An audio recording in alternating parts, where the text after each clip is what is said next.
merci à tous d'être là.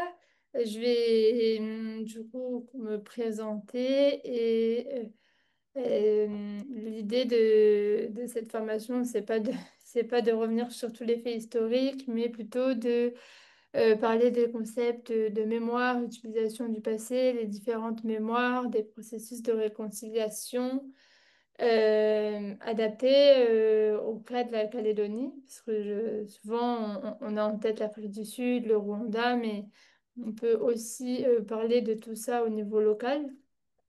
Donc voilà, c'est un peu l'objectif de ce soir. Je vais me présenter et présenter ce que j'essaye de comprendre. Du coup, je rédige une thèse sur la transmission de la mémoire des événements en co-tutelle entre la Belgique et l'Université de la Polynésie française.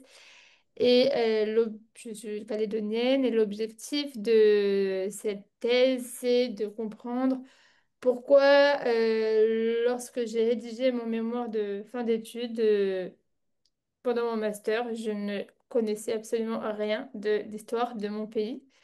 C'est d'ailleurs Olivier Audin qui m'avait aidé à l'époque. Et c'est pas tant de ma thèse dont je vais vous parler là dans cette formation, mais de ce mémoire-là. J'avais souhaité travailler sur les processus de réconciliation et en fait, en écrivant ce mémoire, je me suis rendu compte que je ne savais rien. Et en ayant questionné ma génération, c'était la même. On connaissait pas notre histoire. Et c'est à partir de là que j'essaye de comprendre en fait qui transmet, comment on transmet, pourquoi on transmet, et quel est le rôle de l'école dans la transmission et le rôle de la famille. Et donc j'ai délimité mon sujet d'étude, mon terrain d'étude à la période dite des événements. J'en profite pour dire que j'ai aussi fait passer un petit questionnaire en ligne, un petit Google Form, peut-être on pourra renvoyer ou que je pourrais mettre dans le diaporama qui sera disponible pour récolter un peu les expériences et le vécu, enfin votre expérience et votre vécu pour essayer d'étoffer les données.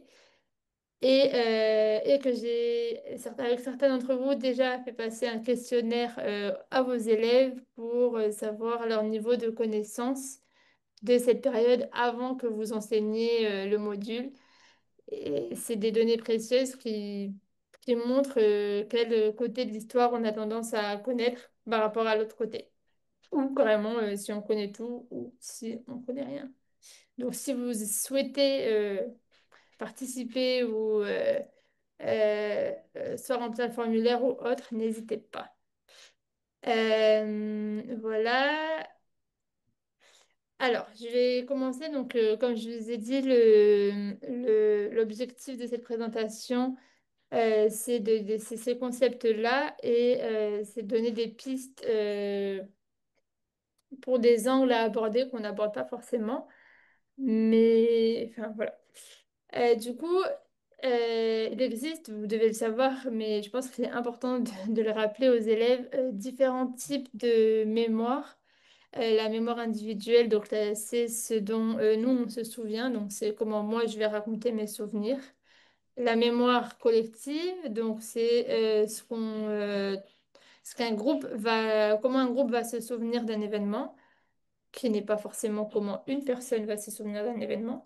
Et il y a la mémoire officielle, donc ce que l'école transmet, ce que les discours politiques transmettent, ce que les monuments transmettent, donc tout ce que les autorités transmettent. Et, euh, et il y a conflit des mémoires quand la version officielle n'est pas la même que la version individuelle ou que la mémoire collective.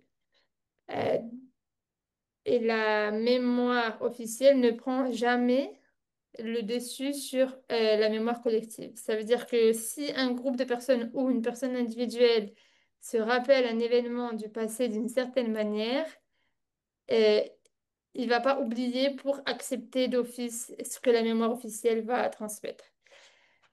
Et comme on sait que la mémoire n'est pas forcément le reflet exact et parfait de ce qui s'est passé, mais que c'est un petit bout, une trace, c'est là que ça pose problème. Et c'est là où on a différentes manières de gérer ce passé. Là, vous voyez bien normalement. On a observé trois manières différentes de gérer ce passé. Donc, quand on survalorise le passé, on va imposer une seule version, une seule interprétation du passé. Donc, il s'est passé ça, c'est comme ça. Ou quand on va occulter une certaine vision du passé, donc on va enlever une partie qui ne nous correspond pas ou qu'on n'a pas envie de transmettre ou qui est trop difficile à transmettre. Pour différentes raisons, elle est occultée. Et enfin, le travail de mémoire. Le travail de mémoire qui va prendre en compte les différentes interprétations euh, du conflit. Ça veut dire que même si on a différents groupes qui se rappellent de manière différente, la version de l'histoire ou du passé qu'on va raconter, elle prend en compte ces différentes versions. Et c'est toute la difficulté de faire dialoguer entre elles toutes les mémoires. Et, en Calédonie, ça passe pas. Hop, là ça passe. Donc en Calédonie, on a, vous le savez mieux que moi, différentes vagues de population qui arrivent et différentes communautés qui ont chacune leur histoire. Et j'aime à le dire comme ça, mosaïque des mémoires, parce que j'ai toujours l'impression qu'ici, euh, ces mémoires ne se sont pas mélangées. On va avoir les Vietnamiens qui vont raconter leur histoire, qui vont célébrer leur talent culinaire, qui vont célébrer dans leur amicale euh, toute cette transmission là. Mais j'ai l'impression que c'est pas horizontal, que les mémoires ne se sont pas mixées, mis à part quelques moments de l'histoire entre les mémoires kanak, les mémoires caldoches, notamment pendant la période dite des événements.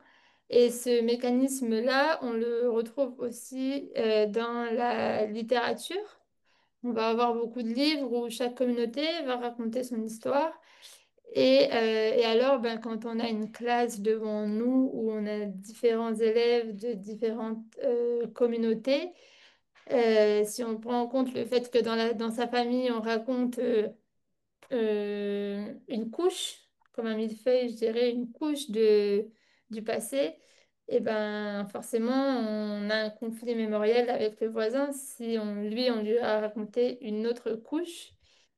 Et je trouve ça important de pouvoir expliquer ces différentes couches du millefeuille aux élèves, mais au niveau local, euh, pour qu'ils comprennent que les différentes perceptions ou comment on agit aujourd'hui, ben, ça vient aussi de notre passé. Et si on n'a pas si on n'a pas les mêmes codes de base, ben, on réagit forcément pas de la même manière dans le présent.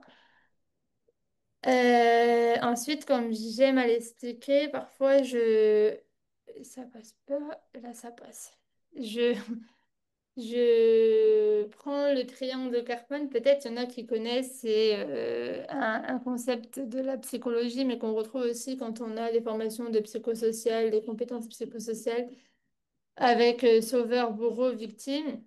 Et quand on l'applique au cas de la Calédonie, on, on voit que je vais passer comme ça. On voit que la mémoire dépend aussi de l'angle où on était positionné quand on a vécu ce passé. Et donc, du coup, quand on va le raconter, on va forcément le raconter avec l'angle, forcément non, mais on peut le raconter avec de l'angle où on était. Et donc, nous, on reçoit de nos grands-parents ou à la maison, parce que du coup, on reçoit des mémoires individuelles à la maison, eh ben, on va recevoir une version d'un fait. Et donc, excusez-moi, il y a un truc j'avais fait l'exemple en Nouvelle-Calédonie de ce qui se passait pendant le 13 mai, quand j'étais en Australie, j'essayais d'expliquer les différentes visions.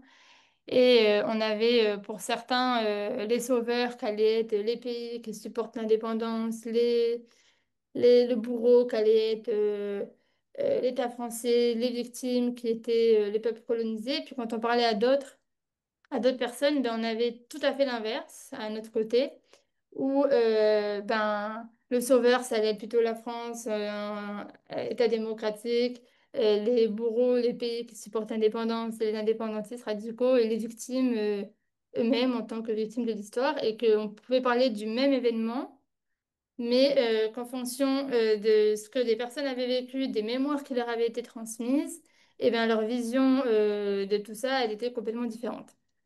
Et pour faire ça, j'ai fait dans plusieurs classes, enfin, pour que les élèves se rendent compte de ça. J'ai fait dans plusieurs classes, notamment dans la classe de Patrice, un exercice avec eux, euh, avec une histoire. Bon, on pas le temps de la lire, mais en tout cas, je le ferai passer avec une histoire avec des personnages de différents, qui avaient fait différentes choses et qu'il fallait classer dans l'ordre du plus gentil au méchant. Et en fait, les élèves se rendaient compte qu'en fonction de leurs croyances et de ce qui, enfin, des mémoires qu'ils avaient, de ce qu'on leur avait transmis, donc ça, on joue sur les valeurs, mais aussi sur le passé, que, eh ben, ils ne rangeaient pas les gens dans le même ordre. Et ce qui permettait de voir il y a ben, il y a différents passés, il y a différentes personnes qui coexistent.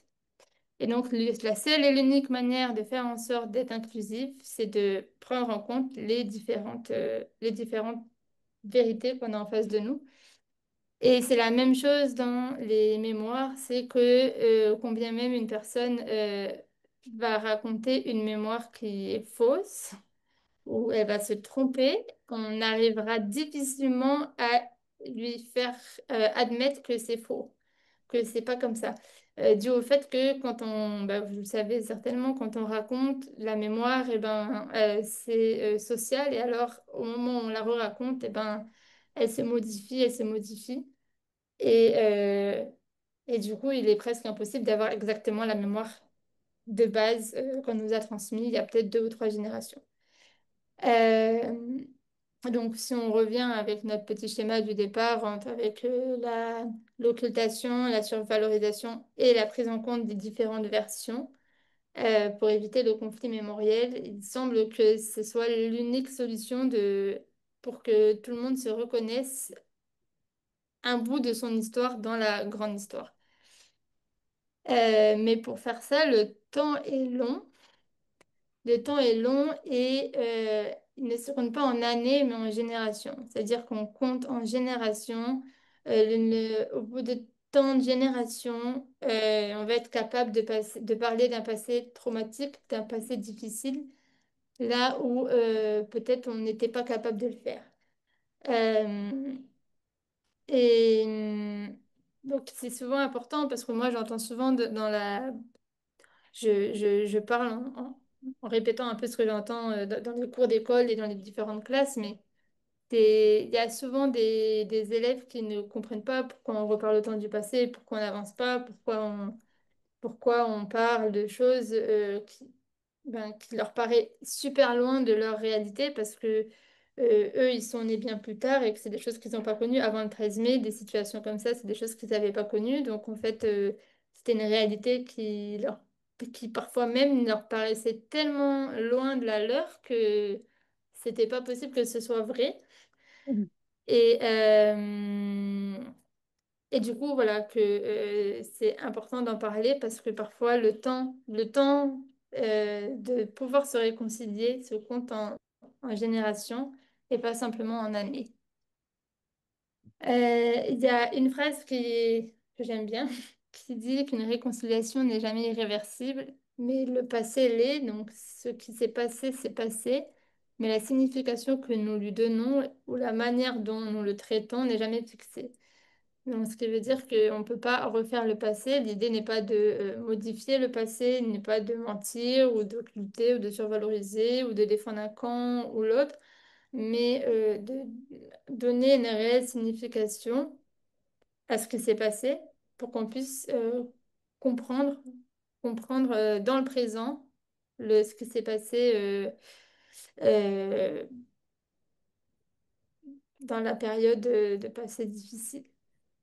Ensuite, donc ceux qui ont des terminales peut-être mémoire, histoire et mémoire, où c'est en spécialité où on parle beaucoup enfin beaucoup non, mais où on parle des processus de réconciliation au Rwanda et de la justice transitionnelle peut-être. Donc, il y a aussi une manière d'en parler ici. Donc, je pense que vous savez, ça passe pas. Voilà, vous savez que donc justice transitionnelle basée sur 5 piliers, un peu comme ce qui s'est passé au Rwanda ou en Afrique du Sud avec la vérité, la justice, la réparation, la garantie de non-répétition et la mémoire. Donc 5 piliers qui ne peuvent pas aller l'un sans l'autre, mais qui permettent de passer d'une situation de trauma ou d'une situation de guerre civile à une situation en transition pour aller vers la démocratie. Et du coup, j'ai fait l'exercice ici de chercher où est-ce que dans quel processus de réconciliation on pouvait se trouver avec l'État et enfin, en terre kanak et avec l'État français, donc sur 2 niveaux.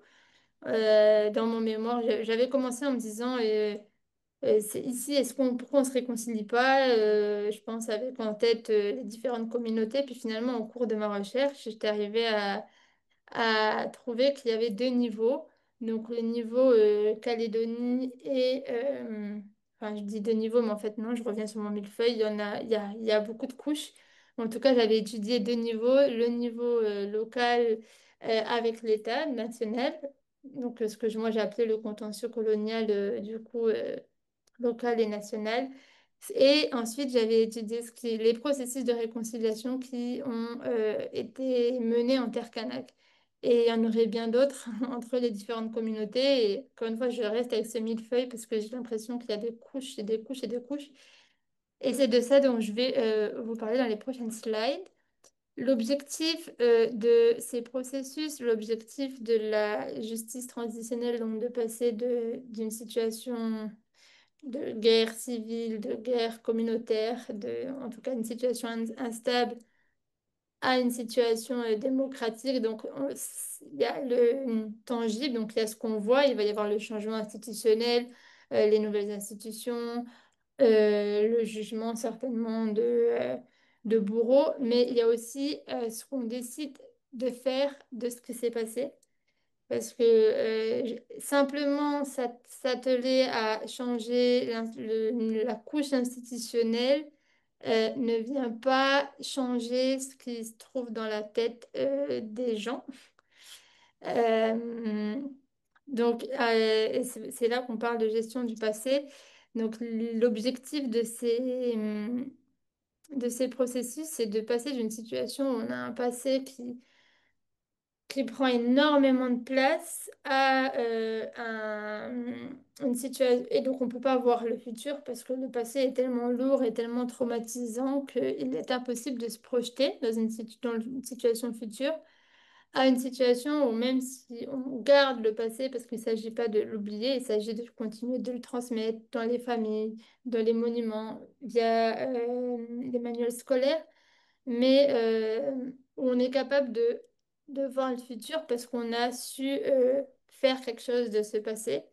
Et j'ai parfois l'impression qu'ici, donc avec cette période dite des événements, il y a des endroits comme à OVA où on a su faire quelque chose de ce passé et il y a des endroits où ben, on n'a pas encore fait.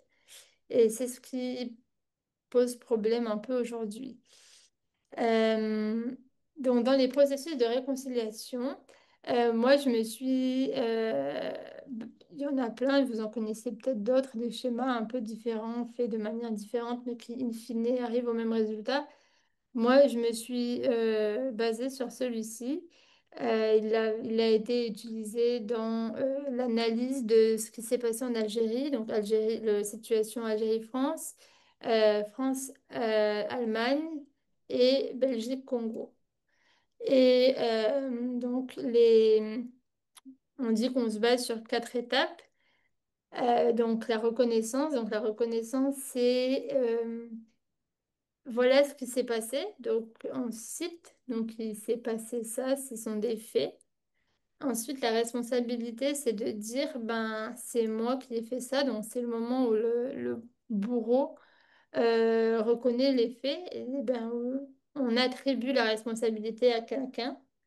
Ensuite, il y a les excuses. Donc, c'est la question du pardon.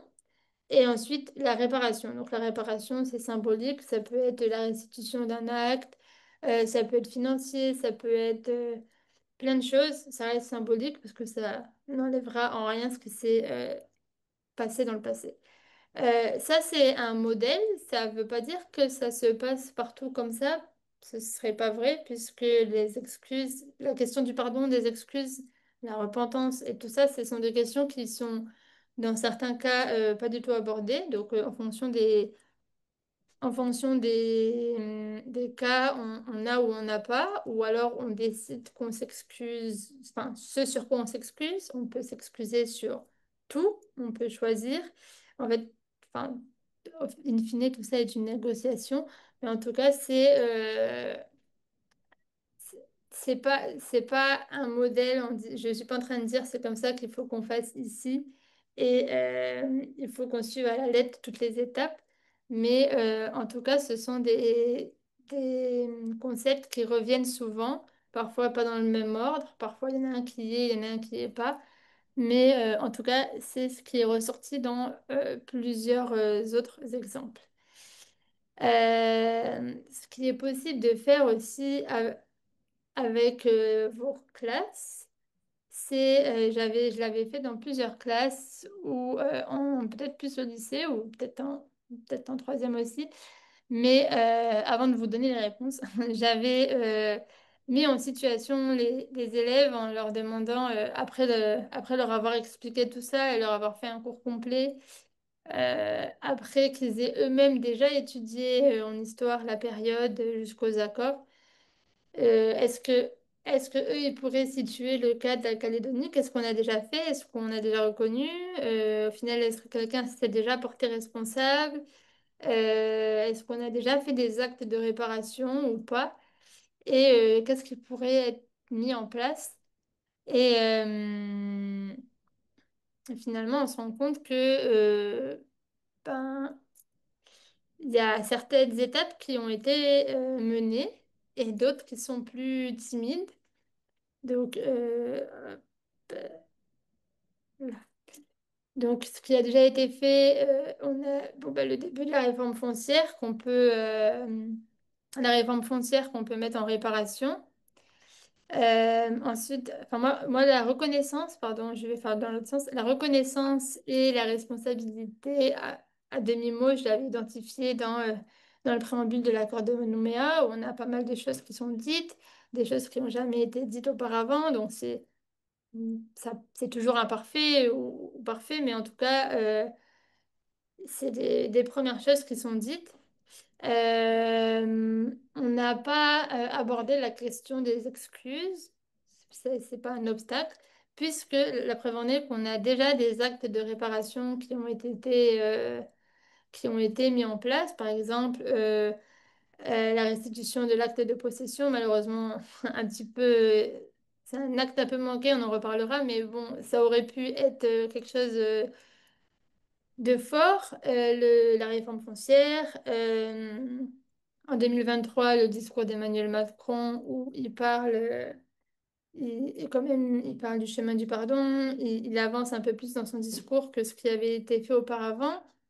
Le transfert de compétences prévu dans les accords, le mémorial de la place de la paix. En fait, il y a plein de petites choses comme ça qu'on peut identifier sur ce processus-là.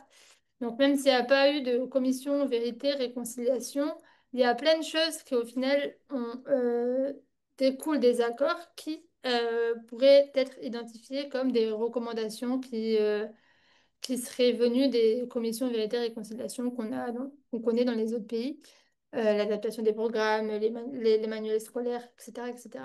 Donc, c'est quand même on peut aborder, on peut adapter ces concepts-là au cas de la Calédonie pour aussi montrer que, il y a des choses qui sont en cours et il y a aussi Il reste des choses à faire, mais il y a des choses qui ont été faites.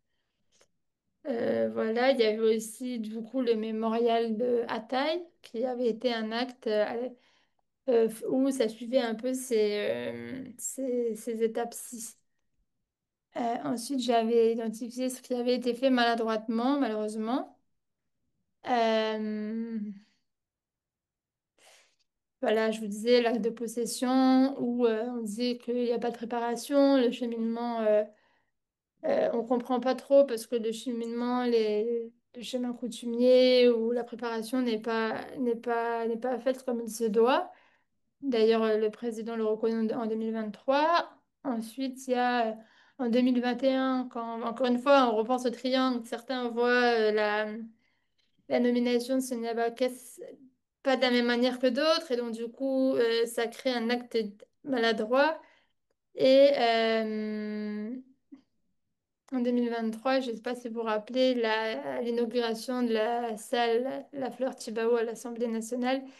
Et pareil, où ça fait un flop parce que c'est prématuré, c'est trop rapide, ça n'a pas suivi les chemins qu'on aurait voulu que ça suive. Euh, donc c'est plein de petits faits comme ça qui sont faits ici de manière un peu, je sais pas, parsemée ou qui finalement, donc on n'est pas dans un processus où on dit on rentre dans un processus et on décide enfin dans un processus comme on aurait commission vérité et réconciliation, mais on a des choses un peu parsemées comme ça qui ne veulent pas rien dire, tout au non, au contraire, mais qu'on peut rattacher à tous ces processus-là, du coup, en enseignant ces concepts-là aux élèves adaptés ici.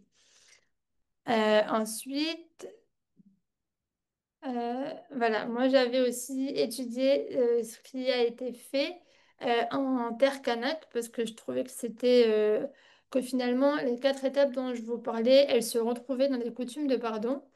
Il y a 2 moivés qui sont disponibles. Enfin, à la fin, j'ai fait un listing bibliographique là, mais enfin, un listing, il n'est pas énorme, mais il y a 2 moivés sur le site de la DCK en ligne que vous pouvez consulter en ligne qui racontent ces 2 processus de réconciliation, donc à OVA et autour de l'assassinat de Jean-Marie Tjibaou. Euh, alors, ce que j'ai fait quand j'ai rédigé mon mémoire, alors, j'ai pas fait de terrain forcément là-bas, mais sur la base de ces 2 mois où il y a quand même pas mal, c'est bien raconté, il y a pas mal de témoignages de gens qui ont vécu, donc des mémoires individuelles où ils racontent. Et à partir de ces témoignages-là, et d'autres recherches, mais ces témoignages, ils sont vraiment complets, j'ai identifié donc les 4 étapes dont je vous parlais dans les diapos précédentes. Euh, Se retrouve aussi dans les coutumes de pardon. Donc, par exemple, dans le processus qui a été mené à OVA entre les familles de victimes de la grotte d'OVA et les gendarmes, alors, j'aurais dû mettre j'avais interrogé à OVA le père Apikawa, j'aurais dû mettre ses paroles, où il me racontait de A à Z, il me racontait le jour, enfin tout comment ça s'est passé. Et, euh, et donc, il raconte que d'abord, il y a enfin, que la reconnaissance, la responsabilité et la demande de pardon se font à peu près en même temps quand on va et qu'on demande pardon, donc avec le geste coutumier. Et après ça, il y a toute une série de gestes de réparation symbolique. Donc, par exemple, parfois, donc, il y en aura qui vont mieux savoir dire que moi ici, mais de planter un pin colonnaire, de mettre une plaque. Et donc, au final, quand on lit comment ça s'est déroulé, eh ben, on se rend compte que les étapes, elles sont un peu universelles, bien qu'elles soient faites sous les coutumes kanak, eh ben, elles sont finalement universelles. Et pareil, en 2004, euh, entre les familles autour de l'assassinat de Jean-Marie Tjibaou, euh, on retrouve ces mêmes 4 étapes et je trouve que c'est aussi important de pouvoir enseigner les concepts de vérité, justice, réconciliation avec des exemples locaux. Il y en a certainement d'autres entre différentes communautés. Encore une fois, je reviens avec mon image de millefeuille, mais il y a tellement de couches différentes, de réconciliation différentes.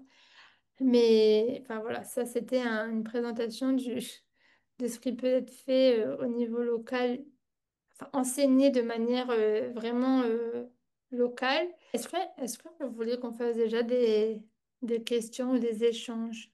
J'ai juste une petite question là, concernant, pour être bien clair, Oui, 2004, donc le processus de réconciliation, donc ça se passe à Yengen, c'est par rapport à notre de Jean-Marie Djibaou, c'est ça, c'est Voya, il s'appelle, ça, c'est bien ça? oui. Alors là, il se passe pas qu'à Yingen, du coup ils bougent, ils font les trois. Oui, c'est ça. Alors j'ai mis le lien à la fin du magazine où il raconte, il faudrait que je ressorte le truc, mais Parce que on sait pas ma que à question, si tu Yingen. veux, oui, Vas-y. c'est pas qu'à Yengen, il y a tout un trajet, Oui, effectivement, de mémoire. Et là, ça veut dire que toutes les étapes, parce que c'est 15 ans après l'assassinat, hein, ça, en 2004. Toutes ces oui. étapes se sont faites progressivement autour de ces 15 ans ou c'est vraiment... parce que là, si tu veux, il y a 15 ans qui se sont passés, il y a quatre étapes, donc reconnaissance, responsabilité jusqu'à la réparation. Et je ne sais pas sur quel laps de temps, du coup, ça s'est effectué. Oui, oui, merci pour ta question. Ben, comme je disais au tout début, on compte en génération et non, ça s'est pas fait tout de suite. Pour en avoir discuté avec Marie-Claude Tjibaou, elle a raconté qu'ils ont reçu plusieurs coutumes, mais que elle, c'était son choix et là, il y a pas de manière dont ça se passe comme ça ou comme ça. Ça se passe comme ça se passe dans différents cas. Mais elle, son choix, c'était d'attendre que ses enfants soient assez grands pour eux-mêmes être capables de poser les questions qu'ils avaient envie de poser et de comprendre ce qu'ils étaient en train de faire. Donc ça, c'était son choix à elle et c'est une des raisons qui a fait que ben il y a tant de temps qui se passe avant pour permettre que les enfants soient assez, enfin que ça vienne d'eux en fait.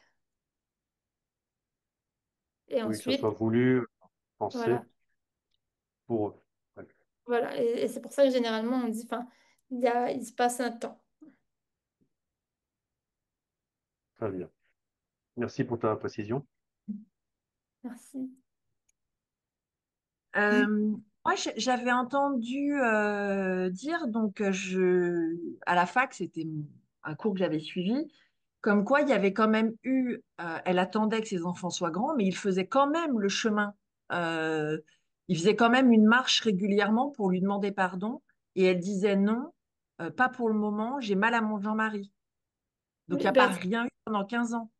non, il n'y a pas rien eu pendant 15 ans. C'est pour ça que je dis qu'il y a eu des coutumes qui ont été faites, mais qui n'ont pas, c'était pas le moment. Que elle, c'était son choix de dire non, ce sera pas maintenant. J'attends que mes enfants soient grands. Voilà. Mais il y avait quand même des démarches, des choses qui ont été faites. Oui, OK. C'était oui, pour être oui, sûre parce que ça date, je suis âgée, ça date de 20 ans mes cours à la oui. fac. Donc je n'étais plus sûre d'avoir bien compris les choses. Je te remercie. Non, non, mais pas de souci. Mais voilà, vraiment dans les 2 mois V qui sont disponibles, en fait, ils racontent vraiment, ça peut être aussi des passages à étudier, en vrai, même pour les profs de français, mais avec les élèves, c'est vraiment des témoignages des gens qui ont vécu cette période et du coup, je trouve que c'est assez complet pour pouvoir, enfin, pour pouvoir se remettre dans ce qui s'est passé à ce moment-là. Après, il y a un fort lien entre mémoire et identité, je dirais. Donc, comme tu parles de légitimité, il y a aussi la légitimité je sais pas, peut-être, enfin, je parle pour moi et pour ce que j'ai observé, mais j'ai aussi ma place ici. Et en fait, je trouve que ce que tu dis, c'est complètement vrai. Si on prend l'histoire du bagne, il fut un temps, c'était tabou. Moi, je me rappelle ma mère me dire que quand elle était petite, ses parents lui disaient, tu dis pas qu'on a un arrière-grand-père qui vient du bagne. C'est tabou, tu dis pas. Et au final, ça commence par se transmettre seulement en famille. Donc, on a des récits familiaux où on raconte. Donc ça, c'est ce qu'on appelle la mémoire communicative, la mémoire officielle, mais c'est ce qui se transmet, voilà, ça se raconte. Et si ça n'apparaît pas dans le discours officiel, ça se perd finalement.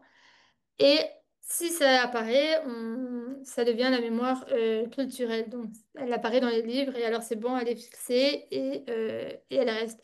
Et je trouve que enfin, l'époque du bagne, eh ben, tu as eu un moment où c'est tabou, un moment où on a commencé à en parler dans les familles. Et puis après, Louis-José Barbanson a fait toutes ses recherches, c'est sorti dans les manuels. Et maintenant, on s'en sert comme une manière de légitimer, mais moi aussi j'ai ma place ici. Enfin, en tout cas, moi je sais que je me suis vue faire ça plusieurs fois. Mais moi, en fait, je suis descendante de Bagnères, donc j'ai aussi ma place ici. Donc je suis aussi une victime de l'histoire, donc j'ai aussi ma place. Et c'est aussi mon identité. Puis du coup, in fine, je suis quand même... j'ai- donc oui, c'est vrai que c'est une manière de, oui, de légitimer sa place, je pense. Si ça part d'en haut et que c'est l'État qui dit, ben vous, maintenant vous allez vous réconcilier puis on va faire ça, ben alors ça va être ça va se représenter par exemple des accords. Ça a été le cas de France-Allemagne. Mais on crée l'Union européenne, on envoie des étudiants, on fait des accords institutionnels comme ça pour finalement avoir des projets communs. L'Union européenne va avoir plein de lignes budgétaires pour financer par exemple deux pays des Balkans à les mettre ensemble pour que finalement ils apprennent donc là, c'est du vertical, mais du haut vers le bas. Et généralement, quand ça fonctionne, c'est un peu comme tout, il faut pas que ça vienne que du haut vers le bas, il faut que ça vienne aussi du bas, parce qu'il faut que les populations décident, il faut qu'elles aient envie, il faut que ce soit le moment pour elles de se réconcilier. Il y a des personnes, quand on va leur demander, ils vont dire ben, c'est trop tard. Typiquement, la commission parlementaire qui a été mise en place en Belgique pour le Congo, donc Congo, Rwanda, les trois pays, euh, eh ben, ils n'ont pas été accueillis de la même manière du tout dans les trois pays. Il y a un pays où ils ont été accueillis carrément dans le ministère des Affaires étrangères et tout, ils étaient les bienvenus et c'était le moment, ils voulaient. Et il y a des pays où carrément ils ont été reçus dans une salle comme ça, des locaux à disposition, où ben non, c'est trop tard, on veut plus. Et si on a une réaction, c'est trop tard, on veut plus, l'État a beau faire des actions, c'est un peu ce que j'appelle les actes manqués, hein, quand là on voit qu'il y a des choses qui auraient pu avoir une symbolique forte, puis qui finalement, ben, ça fait flop parce que c'est pas fait au bon moment, c'est pas fait de la bonne manière. Donc là, j'ai répondu pour le vertical. Ben, donc nous, la démarche, c'est d'abord d'aller en bas. Donc ça veut dire que en bas, c'est d'aller demander déjà aux gens de raconter leur mémoire. Donc une partie des questions, elle est sur raconte-moi ton souvenir. Et une partie des questions, elle est sur est-ce que toi, tu attends un processus de réconciliation? Et si oui, qu'est-ce que tu attends de ça et comment il serait en fait pour toi? Parce qu'on peut avoir des personnes des communautés par exemple, qui ben, ils n'attendent pas. Par exemple, après avoir discuté avec certains descendants de Bagnères, c'est eux, c'est pas tout le monde, mais ils pensent que cette communauté-là n'attend pas de pardon de l'État. Ça, ils ont fait leur truc et donc eux, c'est bon, ils n'ont pas besoin. Et donc, en fait, c'est pour ça que je parlais de plusieurs réconciliations. C'est parce que, en fait, il y a tellement de couches dans le millefeuille parce qu'il va y avoir des communautés qui vont avoir quelque chose à demander. Il va y avoir les Calédoniens entre eux, il y a les Calédoniens et l'État, il y a les Kanaks entre eux, il y a les Kanaks et les Calédoniens. En fait, il y a tellement de couches et il est important de savoir ce que les gens attendent pour pouvoir mettre en place un processus qui réponde à ce que les gens attendent. Donc, la première étape, c'est d'abord d'aller leur demander. Et la deuxième étape, c'est, ben, nous, en tout cas, ce qu'on a prévu, c'est de faire un rapport euh, avec ce qu'on a été récolté, en fait. Donc, à partir de ce qu'on a été récolté, et de ce qui s'est déjà fait dans le passé. Notamment, on s'est inspiré beaucoup des caravanes de la mémoire qui ont été faites en Espagne après Franco. Et on- pour se déplacer dans les différentes communes de la Calédonie et pour pouvoir justement recueillir parce que enfin, des communes n'auront peut-être pas les mêmes besoins non plus, encore une autre couche de millefeuille. Et du coup, l'idée, c'est de pouvoir proposer quelque chose qui répond aux besoins des populations. Donc, si tu veux, j'ai... Et après, l'étape de l'État, j'ai envie de dire, c'est encore dans un troisième temps où, ben, au final, en fonction de ce que les gens ont pu témoigner, ben, là, il y a je pense, des négociations qui se mettent en place avec l'État pour pouvoir dire, ben, qu'est-ce que toi, État, maintenant, comment tu peux répondre à ces doléances-là? Des formes de résistance sur le terrain. Alors, on n'a pas commencé. Alors, enfin, moi, j'ai déjà discuté, moi, en mon nom propre, personnellement, avec des gens qui m'ont déjà témoigné une forme de résistance. Mais avec le collectif, on n'a pas encore commencé. On ne parle pas du tout du collectif Pays pour le dialogue, hein, juste une précision. On commence pendant la deuxième semaine de vacances d'octobre nos entretiens. Donc, on n'a pas encore eu ces retours négatifs, enfin, ces résistances, mais j'ai déjà eu des personnes qui m'ont déjà répondu que c'est trop tard on- ou c'est trop tôt. Carrément, en fait, c'est ça qui est tellement qui est fou, c'est que des personnes qui ont vécu la même période historique, donc pas la même chose, mais eh ben, il va y avoir des gens qui répondent que c'est trop tôt parce que en fait, ce sont des gens qui n'ont pas du tout parlé, en fait, ils n'ont jamais rien raconté et donc ça s'arrêtait là. Et il y en a qui disent, ben, c'est trop tard, de toute façon, on n'y arrivera plus, on s'est trop détruit. Et c'est assez intéressant à regarder parce qu'ils parlent de la même chose, mais ils ont un souhait complètement différent, en fait. Et ça, c'est du coup le 13 mai 2024, c'est un gros enjeu pour nous parce qu'on a monté le projet avant le 13 mai 2024. Et donc, on se retrouve à devoir faire des modifications et avoir certainement des gens qui, pour eux, la réalité ne sera pas les événements des années 80, mais le 13 mai 2024. Et donc, du coup, c'est leur réalité, en fait.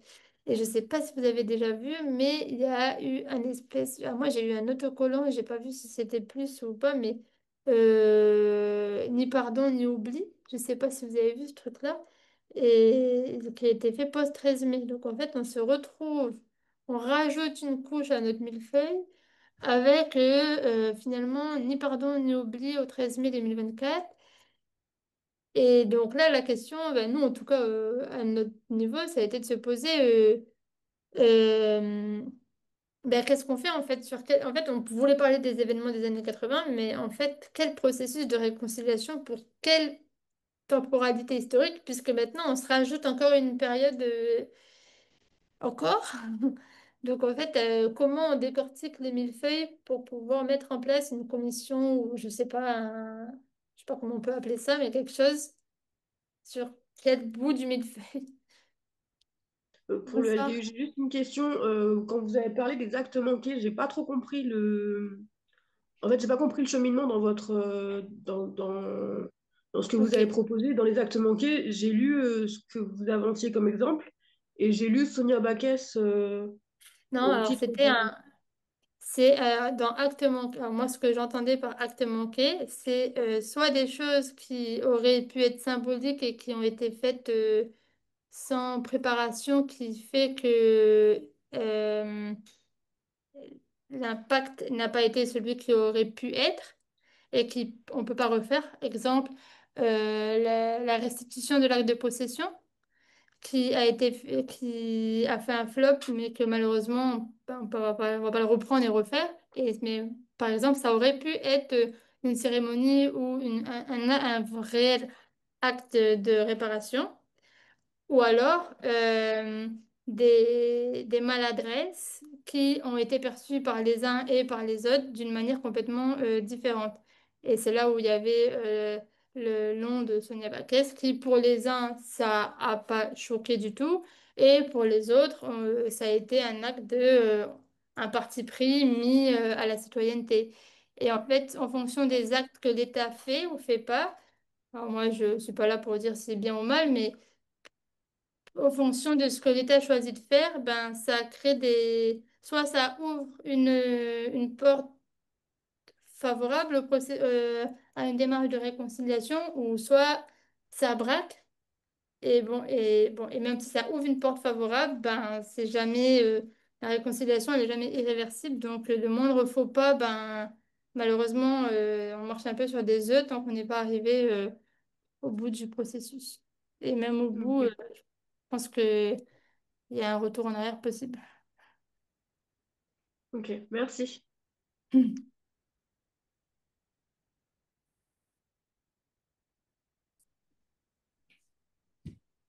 Bonsoir. Mm. Et juste par rapport au processus de réconciliation, je trouvais que c'était, oui, c'est intéressant et important finalement dans ce processus de guérison de traumatisme dans notre société. Et moi, je le vois en classe, par exemple, pour nos jeunes générations, là, nos élèves. On appréhende un petit peu la réaction des élèves par rapport à cette histoire qui finalement est un petit peu donc une histoire récente. Et par rapport à la mémoire qui a pu être transmise dans les familles.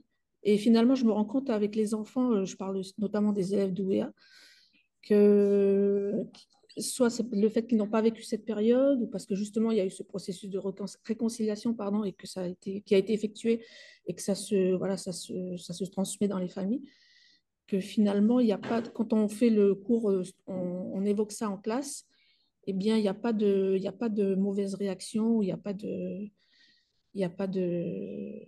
voilà, de réaction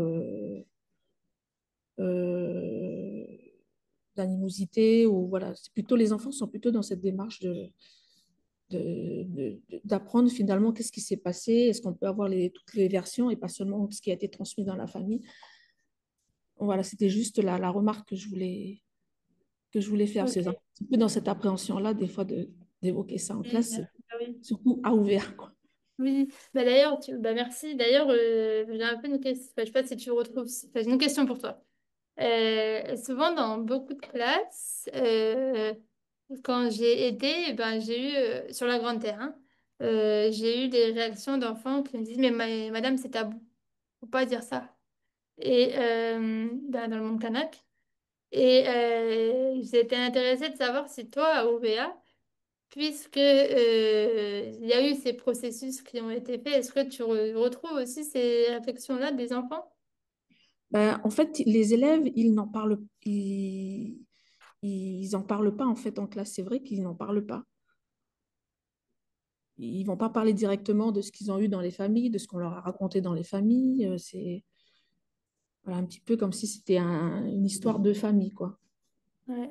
Et tu dirais que c'est une histoire de famille ou tu dirais, il y a aussi quelqu'un qui m'a dit, euh, parce que là, voilà, on parle de réconciliation un peu, enfin, je dirais pas à l'européenne, mais qui m'a dit, mais voilà, une fois qu'on a fait, qu'on a dit, bah, on n'en parle plus. Et donc le fait de ne plus en parler, de ne pas dire, donc ça voudrait pas dire qu'on occulte, mais ça voudrait dire que ben ça y est, c'est fait, on est réconciliés. Alors, allez, on parle plus maintenant. Mm. Oui, c'est ça. C'est ce que je ressens en tout cas en classe, quoi. C'est pas et les enfants ne reviennent pas dessus, quoi. Alors, Ouais, Enfin, ils racontent pas ouvertement ce qui s'est dit dans les familles. Euh, c'est vrai que j'ai l'impression que c'est plutôt une distance qu'ils prennent avec cette histoire des événements. Et d'ailleurs, les commémorations, on les emmène, enfin, voilà, on va avec les élèves, mais en dehors de ça, enfin, je ne les vois pas, ils ne sont pas présents forcément s'ils doivent y aller d'eux-mêmes, quoi. Donc, il y a vraiment je ne saurais pas l'expliquer si c'est cette distance qu'ils ont avec l'histoire des événements ou est-ce que c'est plutôt, je ne sais pas. Mais est-ce que tu dirais que c'est peut-être un peu tôt parce que le 13 mai, c'était il y a que un an, mais moi, en fait, j'ai lu des choses, par exemple, en Allemagne, quand les grands-parents racontaient Auschwitz aux petits-enfants qui n'avaient pas vécu, en fait, eux qui étaient nés dans la paix et qui avaient, enfin, je veux dire, avant qu'ils aillent à l'école et que tout le monde leur dise, mais eux qui étaient nés dans la paix, quand on leur racontait des horreurs comme ça, eh ben, ils n'étaient pas capables d'y croire. Parce qu'en fait, ça leur paraissait tellement loin de ce que eux, ils ont vécu et tellement horrible que pour eux, c'était pas leur histoire. Et du coup, je me suis demandé si, parce que je me suis, enfin, même dans la classe de Patrice, quand on interroge les élèves, ils savent pas. Ils savent rien. Ils savent reconnaître un personnage, deux personnages, trois. Ils vont répondre à une question parce qu'ils ont entendu la chanson Il y a eu les 19 morts pour la cause. Donc, ils vont dire qu'il y a eu 19 morts. Enfin, voilà. Et,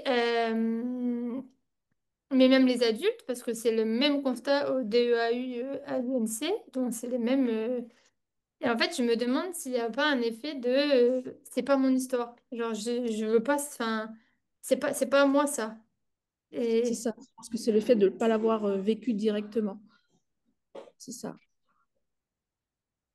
ouais, je Moi, vois je sais aussi. que, par exemple, même moi, l'histoire des événements, je l'ai apprise bien plus tard, quoi. Je veux dire, dans ma famille, mes parents n'en parlaient pas. Ouais. Et même après, quand on entend les témoignages et tout, pareil, on se dit, mince, mais ça, on a l'impression que voilà, c'est irréel ou est-ce que ça s'est vraiment passé comme ça, justement parce que tu parlais tout à l'heure de la différence de temporalité, je pense que tout est lié, quoi. Ouais. Attends, je lis les Thio là, aucune discussion sur les événements à Thio, mais le visage de Machoro présent partout, dessins, graffitis sur les cahiers. Ouais, l'image de Machoro. Bah, typiquement, Machoro, dans mon questionnaire, tout le monde le reconnaît. Genre, vraiment, il est présent, quoi. Mais, ouais, c'est quand même comme. Enfin, tu sais, il y a six images et donc ils le reconnaissent. Et c'est vrai que. En fonction de où on se trouve sur la Grande Terre, ben, les portraits qu'ils reconnaissent sont pas les mêmes. Ils vont mélanger il y en a qui vont mélanger carrément la fleur avec, enfin, et en fait, c'est intéressant à regarder enfin, selon l'établissement, qu'est-ce qu'ils reconnaissent comme personnage, quoi. Alors, cette année, je n'ai pas les terminales, mais je les ai eues. C'était intéressant ce que disait Jeanne, parce que j'ai enseigné quelques années à OBA, et moi, j'avais le sentiment que, mais ça fait déjà une dizaine d'années, qu'il y avait encore l'émotion par rapport au 19, donc les générations bougent. Au PPG, en fait, ils ont du mal à en discuter. Par contre, dès qu'on ouvre un petit peu la brèche, ils sont curieux, ils sont en attente de réponses beaucoup. Et effectivement, Clara est venue et on s'est rendu compte que certains personnages étaient très facilement reconnus, d'autres non, mais surtout qu'ils ne les remettent pas en fait dans le contexte des actions. Voilà. Par contre, ils ne me dessinent pas des Eloi Machoro, ils sont plus sur des dessins de cases, des choses comme ça. Mais ouais, ils sont en attente un petit peu de réponse. Ils ont des images comme ça, même quand ils parlent d'Ataï, euh, très souvent, c'est pareil. C'est un visage qu'ils connaissent, mais ils ne le remettent pas historiquement. Bon, on est plus loin dans l'histoire, mais c'est intéressant de se rendre compte que il y a enfin, voilà, je vais faire référence à Monsieur Barbanson, mais le pays du non-dit est encore présent dans nos générations aujourd'hui. C'est ce que je ressens. Quand j'y suis allée, on a rempli le questionnaire et il y a un élève l'élève qui m'a dit, mais madame, mais c'est tabou. Et je lui ai demandé qui est-ce qui avait dit, enfin, qui a dit que c'était tabou, pourquoi tu dis que c'est tabou et tout. Et là, il m'a parlé du film L'Ordre et la morale et puis il a dit, ah, c'est tabou ça. Et après, il m'a demandé, est-ce que c'est vrai qu'il y en a qui se sont assis et puis après on les a tapés quand ils faisaient la grève pacifique. Et en fait, on voit qu'il y a fragments de bouts de choses, de mémoires individuelles parsemées, racontées à moitié qui sont là et qu'ils ont envie de savoir. Et donc, c'était, enfin, voilà, madame, est-ce que c'est vrai? Puis c'est un élève qui était un peu turbulent. Et puis je lui ai dit, mais tu remplis, tu fais tout, tu lis tout, et après je te dis la réponse. Je te raconte ce que tu veux savoir. Et en fait, ben, il avait vraiment envie de savoir si ce bout-là de l'histoire qu'il avait eu par un oncle ou je sais pas qui de la tribu, si c'était vrai ou pas, quoi. Bonsoir, bonsoir Clara. Bonsoir. Euh, oui, moi, enfin, j'ai une question qui me trotte depuis tout à l'heure parce que c'est vrai que souvent on parle de la mémoire familiale, mais moi, avec les gamins de Caméré, je parlerais plus d'une mémoire numérique aujourd'hui. Et je ne sais pas si vous interrogez cette question-là, parce que moi, mes élèves, quand ils rebondissent sur quelque chose que je leur dis en cours, c'est pas quelque chose qu'ils ont entendu forcément à la maison avec leurs parents, c'est souvent dans le cadre d'un groupe, un groupe de jeunes, ou sinon parce qu'ils ont vu ça sur les réseaux sociaux, parce que, ah monsieur, vous parlez de génocide, mais il y a eu un génocide ici en Kanaki. Je dis, ah bon, il y a eu un génocide en Kanaki, vas-y, raconte. Et puis elle me raconte sa vidéo. Et j'ai dit, ouais, mais alors là, je lui explique la différence entre, bien sûr, ce qui est dit sur les réseaux, la vidéo qui n'est pas forcément le discours, enfin voilà, je lui explique quand même qu'il faut faire très attention à ça. Mais en fait, cette question de la mémoire aujourd'hui, j'ai l'impression qu'elle est un peu parasitée. Je ne sais pas si tu t'interroges là-dessus dans ta thèse, par justement les réseaux sociaux et cet accès justement à cette mémoire qui est numérique et qui dure, moi j'ai des gamins qui me sortent des vidéos d'il y a 12, 13 ans, 14 ans, 15 ans, et eux, par contre, ils savent la chercher. Après, l'utiliser, ils ont du mal, ou en parler aussi, mais moi je ressens plutôt ce côté-là. Et aussi, je voulais te poser une question par rapport à, est-ce que tu t'interroges sur la notion de conflit, mais pas forcément le conflit comme passé douloureux, mais aussi le conflit comme, là, je vais citer Simmel, voilà, Georges Simmel, je ne sais pas si tu connais, qui prend le conflit comme quelque chose qui va créer autre chose. Enfin, on passe à... Ça déstructure pas forcément c'est-à-dire que la mémoire après le conflit peut participer aussi à une reconstruction ou à une réconciliation. Et ça, c'est des questions que moi, je me pose par rapport à mes élèves. Ok, il y a deux questions. Je mets mon cerveau en deux. La première question, je vais commencer par la deuxième, je pense.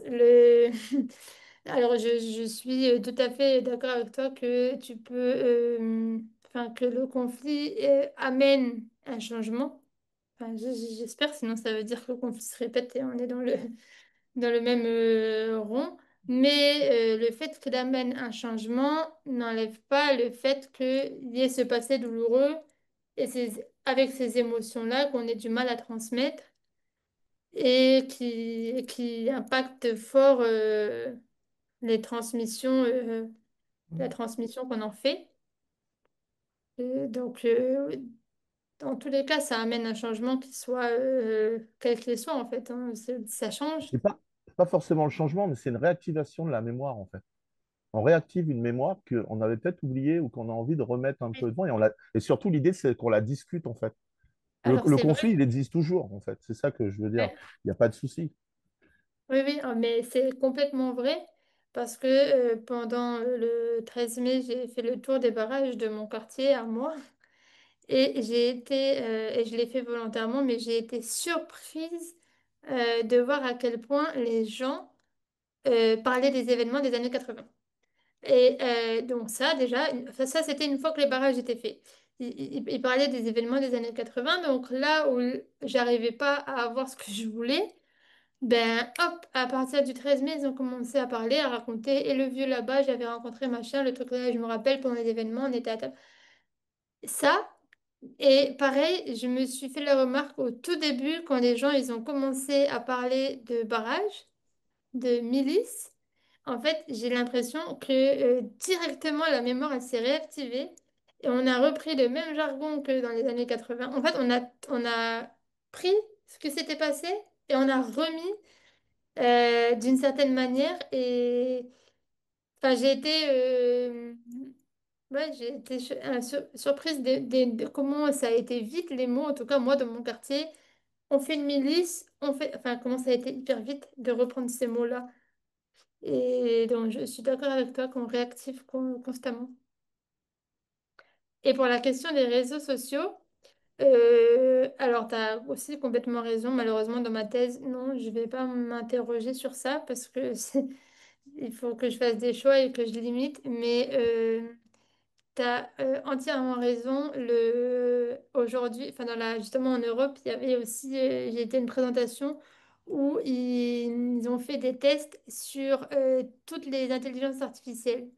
Et en fait, en fonction des pays où ils étaient, de demander de raconter telle version de l'histoire ou pas. Et donc, ils ont été très surpris de ce que l'IA, en fonction des pays en Russie, ou pouvait raconter de l'histoire. Et donc, au final, c'est hyper dangereux pour l'histoire et pour la mémoire, puisqu'on les IA enlevaient des bouts qui n'arrangeaient pas telle ou telle nation. Et ça me fait penser à ça parce que au final, ce que tu dis sur les réseaux, forcément, ben, pour eux, ils voient sur les réseaux, donc c'est ce qui reste, mais en même temps, c'est sorti de son contexte. Donc, c'est un bout d'un moment qu'on comprend comme si c'était la vérité. Et je sais que ça, c'est un enjeu qui ressort beaucoup dans mes interactions avec les enseignants, qui me disent qu'ils ont du mal à disent, même si j'ai des enseignants qui m'ont déjà dit, même si on enseigne cette période, ça rentre pas parce que les réseaux prennent le dessus sur ce que nous, on raconte. Ah, Je sais pas si c'est ton cas. alors, moi, non. Enfin, moi, je trouve que tu avais raison de le dire la dernière fois. Enfin, tu l'as dit à un moment donné. Moi, je pense que le vrai souci, des fois, on se pose la mauvaise question. Enfin, moi, c'est personnel en tant qu'enseignant. J'ai fait beaucoup de réunions, d'échanges. Et en fait, là où ça bloque, c'est les enseignants qui, la plupart, hein, et c'est normal aussi, ils disent on ne sait pas comment l'enseigner, on a peur de dire ça, on ne sait pas si on est encore. Et en fait, le doute, moi, je trouve qu'il est plutôt de notre côté.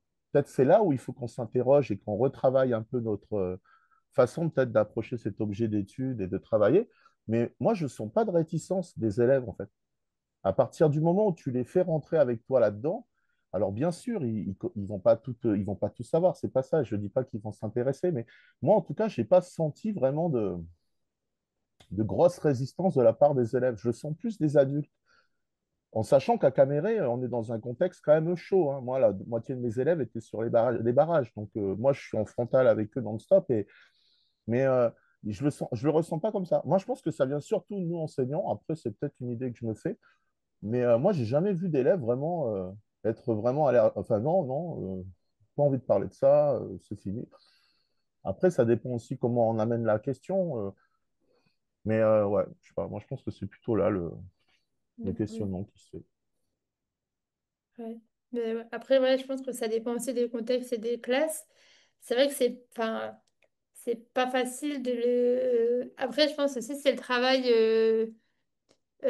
qu'on fait nous-mêmes avec nous-mêmes. Enfin, je sais que moi, en tout cas, j'ai enseigné là au DEAU à l'UNC et avec un public majoritaire kanak. Et c'est vrai que c'était là, ben, c'est moi qui enseigne ça. Enfin, c'était des questionnements de moi avec moi-même aussi, de à quel point je suis à l'aise d'enseigner cette période, de la décolonisation. Enfin, et ouais, c'est vrai que c'est aussi, enfin, je trouve qu'il y a aussi des questions.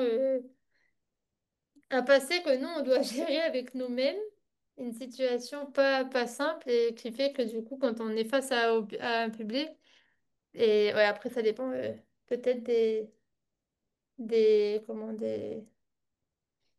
des contextes. Après, moi, j'avais beaucoup d'enseignants aussi qui me disaient qu'ils n'avaient pas le temps, pas assez de temps pour enseigner enfin, pas Il assez y a de ça temps. aussi. Bah, au collège, par exemple, c'est à la fin de l'année, nous. Et, et on sait tous ce que c'est une fin d'année avec le DNB, avec tout ça. Et du coup, c'est vrai que des fois, il y en a, ça peut passer à la trappe, ou du moins, on passe pas assez de temps ou autant de temps qu'on voudrait, quoi. Parce que c'est vraiment la fin de l'année, du coup. Donc, c'est compliqué aussi. Ça, oui, oui, ça, c'est clair que ça pose aussi un problème. Oui, je voulais réagir par rapport à la question qui était posée tout à l'heure. Moi, je viens de l'Académie de la Réunion et je retrouve un petit peu, première remarque, ces débats autour des questions mémoriales. On les a aussi à la Réunion et euh, bah, euh, elles varient au niveau des élèves selon leur communauté d'appartenance. Et j'ai l'impression que je retrouve un petit peu ce débat, cette confrontation d'idées ici au collège de Payamboué, où on a une grande variété, une mixité sociale et ethnique. Donc, on n'a peut-être pas les mêmes appréhensions pour aborder les sujets. Deuxième remarque, par rapport à cette mixité sociale et ethnique, les élèves ne réagissent bien évidemment pas de la même façon. Euh, ils savent que je viens de l'extérieur, donc je joue un petit peu le jeu. Euh, Ils veulent me raconter leur version. Donc je les écoute et effectivement, je m'aperçois que d'une communauté à l'autre, on ne me raconte pas la même chose. Troisième remarque, effectivement, les élèves ne savent pas contextualiser, ils reconnaissent un certain nombre de personnages, mais parfois les idées sur le personnage sont fausses ou sont totalement, ne sont pas replacées correctement dans leur contexte. Et puis je rejoins le collègue, effectivement, ce qui me peine un petit peu, c'est qu'on manque de temps pour traiter ces problématiques, notamment l'intitulé du programme officiel fait une place importante à la question du statut en troisième et nous laisse moins de temps pour aborder les questions que vous abordiez dans votre intervention, notamment la période des événements. Et j'ai remarqué, c'est pourtant cette période-là qui intéresse le plus les élèves, plus que la question des statuts. Même si elle est importante, elle reste quand même néanmoins théorique pour les élèves. Donc derrière la question du statut, ils ont envie de savoir les événements. Moi, je suis pas d'accord. Effectivement, les élèves, ils ont envie de savoir ce qui s'est passé. Et ils m'interrogent beaucoup sur les événements. Sur le statut, un peu moins. Je trouve ça un petit peu rébarbatif. Mais voilà un petit peu mon vécu au collège de Payamboué. Et, et la dernière chose, ben, c'est la mémoire que les collègues qui viennent de l'extérieur aussi, elle doit être aussi abordée.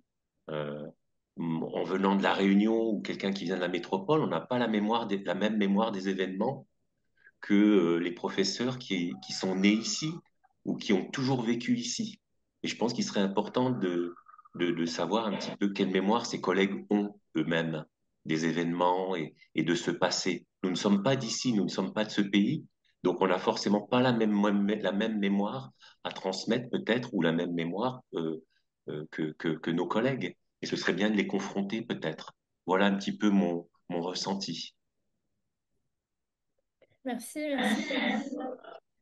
C'est vrai ce que tu dis sur le statut.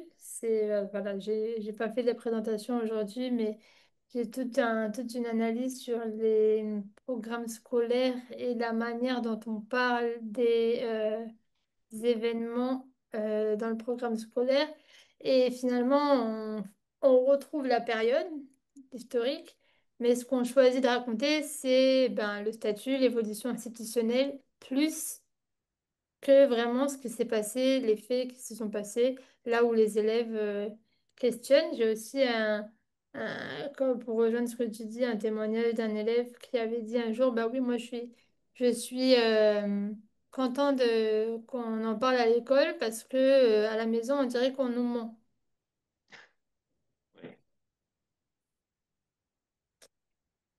Voilà, je partage en même temps. J'ai pas de réponse toute faite, hein. C'est des échanges et des partages, mais c'est vrai que ça revient souvent.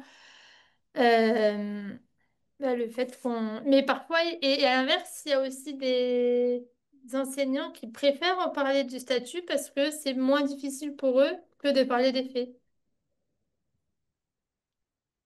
Mais le sujet qui préoccupe davantage les élèves, d'après ce que j'ai pu constater, c'est pas les questions statutaires, c'est effectivement vérifier la véracité de la mémoire individuelle ou, ou personnelle par rapport à la mémoire institutionnelle. Et parfois, certains contestent la mémoire institutionnelle.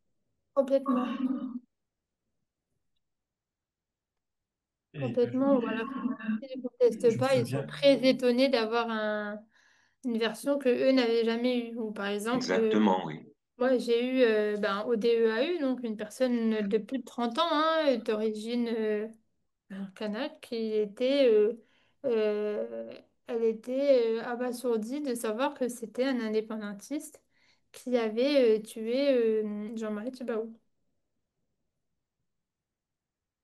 Et du coup, enfin, et elle m'a dit, ah, mais c'est vrai, c'est pas un blanc. Et j'ai dit, ben non, c'est pas un blanc. Et elle savait, enfin, elle était vraiment très étonnée, quoi. Elle m'a pas contredit, mais elle le savait pas. Euh, dans la commune, dans le monde kanak, j'ai l'impression qu'on raconte plus aussi. On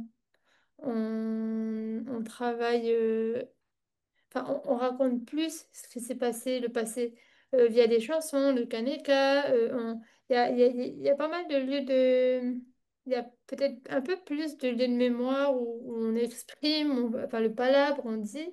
Donc peut-être que finalement, il y a un travail qui a été fait inconsciemment sur eux, sur ça. Et donc, du coup, qui se sentent peut-être plus à l'aise. Après, ouais, je viens de lire le message. Euh, c'est vrai, il y a les deux. Il y a aussi bien les gens qui se sentent détachés parce que c'est pas quelque chose qu'ils ont vécu, donc qui viennent et puis qui vont faire. Et il y a aussi dans l'autre sens des gens qui disent, mais c'est pas mon histoire, je la connais pas, donc je fais pas. Mais je suis, enfin en tout cas dans ce que j'ai vu, je suis pas certaine que ceux qui font pas par manque de volonté, qui vont dire j'ai pas le temps. Ça veut pas dire que c'est pas vrai qu'il n'y a pas le temps, hein. Il y a vraiment pas beaucoup de temps. Mais ce que je veux dire, c'est qu'il y en a qui vont réussir à l'inclure dans le programme alors que c'est pas dans leur programme. Et il y en a qui ont pas le temps. Mais je suis pas sûre que le j'ai pas le temps ou je veux pas faire ou je veux pas donner du temps pour ça euh, vienne toujours de quelqu'un qui soit pas d'ici. Il y a aussi plein de gens d'ici qui décident de pas le faire parce qu'ils sont quand même pas à l'aise avec. Donc au final, j'avais fait mais là je l'ai pas parce que j'avais présenté la dernière fois, une espèce de schéma avec des flèches et toutes les raisons qui étaient ressorties de pourquoi on le faisait pas. Et je pense que c'est quelque chose qui ressortira dans la thèse et que j'espère mènera peut-être à des modifications là au niveau de l'État, donc au niveau du vice-rectorat, ou d'essayer d'adapter en fonction de ce qui est ressorti. Mais c'est vrai qu'il y a beaucoup de raisons différentes qui font que les enseignants ben, contournent. Mais, oui, mais parfois pas avec un mauvais fond en fait. Parfois, c'est un peu partout, comme partout, hein. Il y en a qui vont dire ah, j'ai la flemme, c'est pas mon histoire. Mais il y en a qui ils le font pas avec un mauvais fond, mais in fine, le résultat est le même, quoi. Si je vois là l'année dernière, je ne l'ai pas fait car j'avais peur, mais il y a beaucoup d'enseignants comme ça hein, qui, suite au 13 mai, oula, finalement, non, j'ai peur, je le fais plus, j'ai pas envie de le faire. Et le 13 mai, c'est aussi un facteur qui est dans mon schéma, qui fait que les enseignants n'ont plus fait. Et je voulais dire autre chose à partager, oublié. Euh, Ben, j'ai j'en oublié. profite pour que tu aies le temps de retrouver ton idée.